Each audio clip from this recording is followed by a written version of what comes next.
അസ്സലാമു അലൈക്കും. ഞാൻ പറഞ്ഞ നമസ്കാരങ്ങളെക്കുറിച്ചും നമസ്കാരത്തിന് ശേഷമുള്ള ദിക്റുകളും ദുആയും എല്ലാം പഠിപ്പിച്ചു. അതിനുശേഷം സുന്നത്ത് നിസ്കാരങ്ങളെക്കുറിച്ചാണ് ഇപ്പം പഠിപ്പിച്ചുകൊണ്ടിരിക്കുന്നത്. ആദ്യത്തെ പ്രാവശ്യം തഹജ്ജുദ് നിസ്കാരത്തിനെ കുറിച്ചാണ് പഠിപ്പിച്ചത്. തഹജ്ജുദ് നിസ്കാരം എല്ലാവർക്കും മനസ്സിലായോ? എന്തെങ്കിലും സംശയങ്ങളൊക്കെ ഉണ്ടെങ്കിൽ എല്ലാവരും കമൻറ്റിലൂടെ അറിയിക്കണം. ഇനി ഞാൻ പഠിപ്പിക്കാൻ പോകുന്നത് ളുഹാ നിസ്കാരത്തിനെ കുറിച്ചാണ്.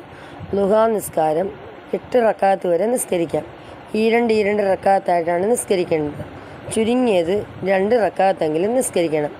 രാവിലെ സൂര്യൻ ഉദിച്ച് കുറച്ച് കഴിഞ്ഞതിന് ശേഷമാണ് നിസ്കരിക്കാൻ തുടങ്ങേണ്ടത്. 9 മണി മുതൽ 10:30 വരെയൊക്കെയാണ് അഫ്ളലായ സമയം. എന്നാലും ളുഹറിന് മുമ്പെങ്കിലും നിസ്കരിച്ചിരിക്കണം. എല്ലാവരും നിസ്കരിക്കാൻ വേണ്ടി ശ്രമിക്കണം. 283 പേർക്ക് ഭക്ഷണം കൊടുത്തതിന് തുല്യമാണ് ഒരു ളുഹാ നിസ്കാരം നിസ്കരിക്കുന്നത്. പിന്നെ നിസ്കാരത്തിൻ്റെ നിയ്യത്ത്. ആദ്യം അറബിയിലെ നിയ്യത്ത് പറയാം. ഉസല്ലി ലില്ലാഹി തആല ഉസല്ലി സുന്നത്തിൽ ളുഹാ റകഅത്തൈനി മുത്തവജ്ജിഹൻ ഇലൽ കഅബത്തി അദാൻ ലില്ലാഹി തആല.